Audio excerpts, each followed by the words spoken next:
was left to me by my granddad some years ago when he died. There was a story that it used to belong to Edward Algar at some point, but unfortunately we've never been able to prove that.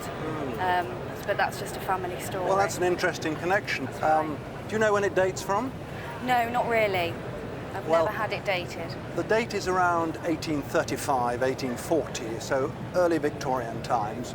And harps of this date tend to be of two styles, either Grecian or Gothic.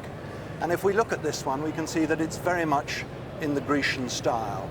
You have here these carved gesso figures of the winged ladies going down to the fluted column and the typical Grecian lyre below. So very much in the Greek style.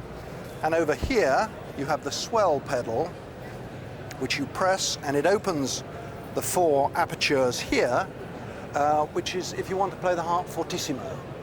So if you want to make the sound that much louder.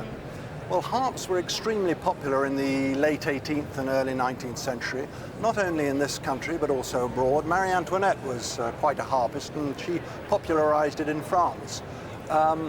The Gothic harps tended to be more for the concerts, perhaps, the concert halls and the professional musicians, whereas ones like this, the Grecian harps, were more perhaps for family playing, and if you had a musical soirée in your Victorian home, someone would probably be playing the harp.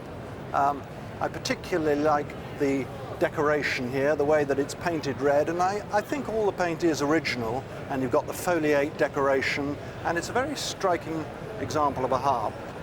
Do you have it on display anywhere or not? We keep it in the dining room where it's nice and cool and out of the direct light, really. Have you ever thought about having it restored or not? It's something that we thought about, but my granddad used to say that he'd had somebody round to look at it and they said that it couldn't be restrung because it wouldn't be able to cope.